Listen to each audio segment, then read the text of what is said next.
All right, so if you're anything like me, you probably got the digital cluster and you change your oil and you want to know how to reset your oil settings. Normally with the analog cluster, you would just hit your BC button, cycle through the system. You'd have a button right here. You just press and hold until it comes up.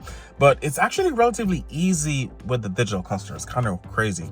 So you're going to cycle through with the same BC button. You're going to hit it and go all the way over to vehicle info, hold, and then we're going to go all the way down to service info, hold, and right there you would have all the information. So we have that is for my oil and oil filter. You have for brake, you have for a few other things there, spark plugs, etc. So as you see, the oil is in the red because it's also in red over here that I definitely need to get changed. So let's sort it out.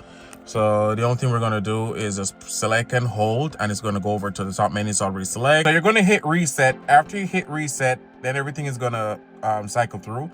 Dealership says they want you to change your oil every 3,000 miles. That's what is programmed into the car, but you don't want to do that. It is every 3,000 miles a bit too early, and even though this is like almost 4,000, but we're going to set this up to we're going to put it like, well, let's just go down because we want to put it up to at least 7,000 miles. So let's go down here, set, and then we're going to go all the way up to around 12,000 miles. I know the calculator in here is a bit different, but 12,000 miles would be about 7,000 something. So let's set that. After you set your miles, and you want to set your next oil change. So from today's date, my next oil change should be around September. So I'm going to set that for September 10th. Today's the 10th. That should be good. Oh, I got my year off. I got to fix that.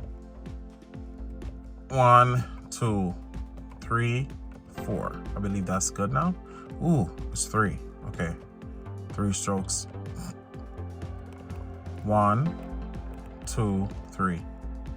There you have it. All the necessary information is there, and because that is reset, over here is going to be reset. So we're good.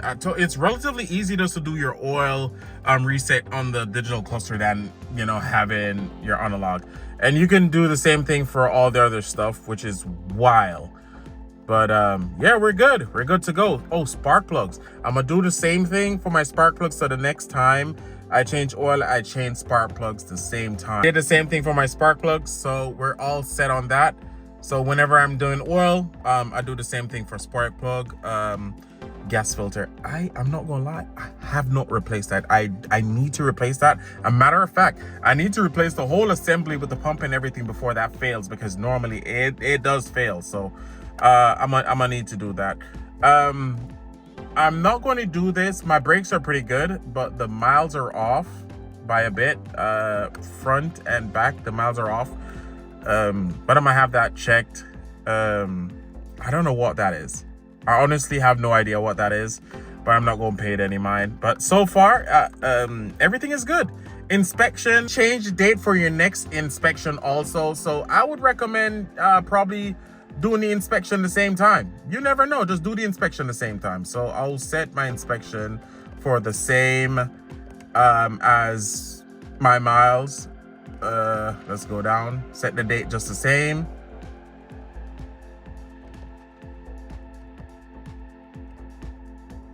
So inspection would be the same thing. So all of that would be inspected.